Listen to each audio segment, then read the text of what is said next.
Hey guys, welcome back to our podcast.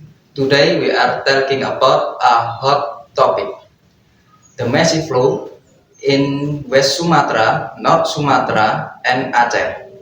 Stay tuned because today discussion is going to be really exciting.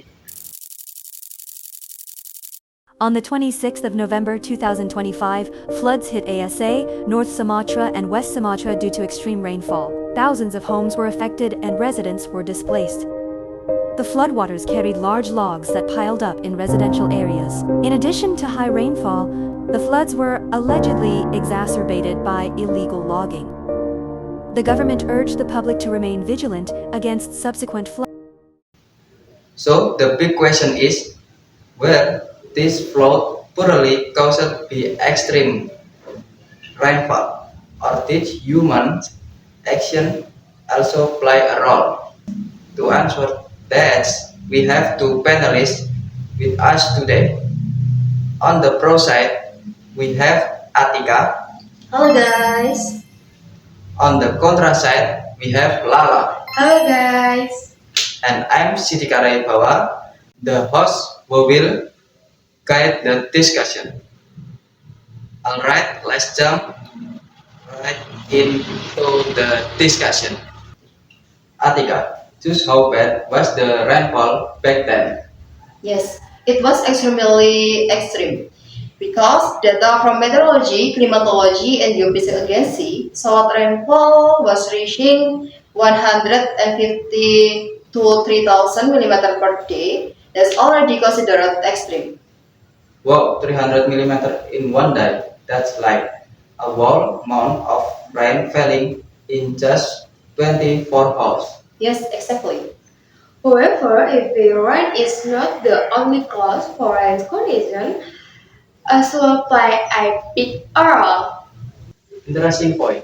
So, Lala, how big is the impact on forest condition? The reduction in forest in Sumatra means that rainwater is not absorbed and forced directly into rivers. So, it's not just about the rain, but also about whether the land is ready to handle it. Yes, exactly. But still, with rainfall reached 300 millimeter per day, even a healthy forest could still experience flooding. The rainfall was simply that extreme. That's interesting. I also heard this was considered a rare event. Is that true?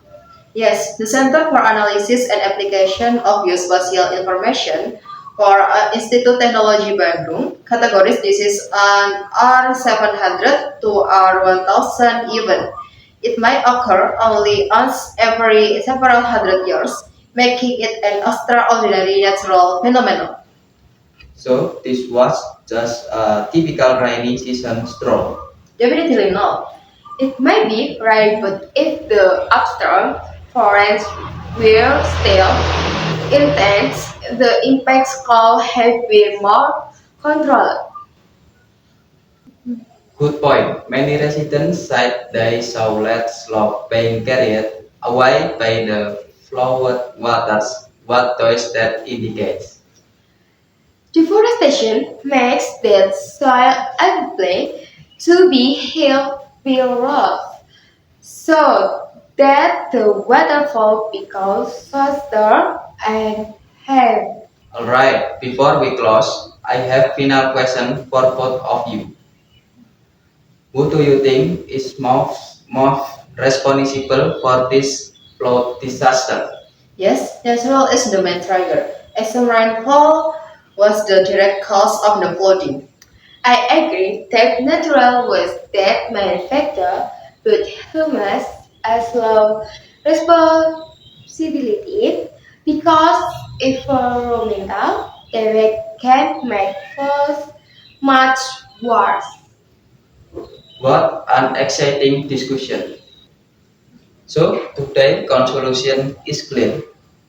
The flow in Sumatra were largely triggered by extreme weather conditions. However, the impacts become more severe due to human activities like deforestation.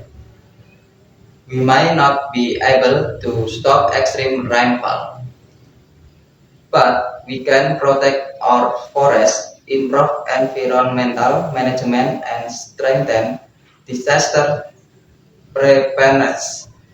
Because in the end, the owners will suffer the most are our own communities. Thank you to our amazing panelists, and of course, thank you to all our listeners for tuning in today. See you in the next episode. Bye bye.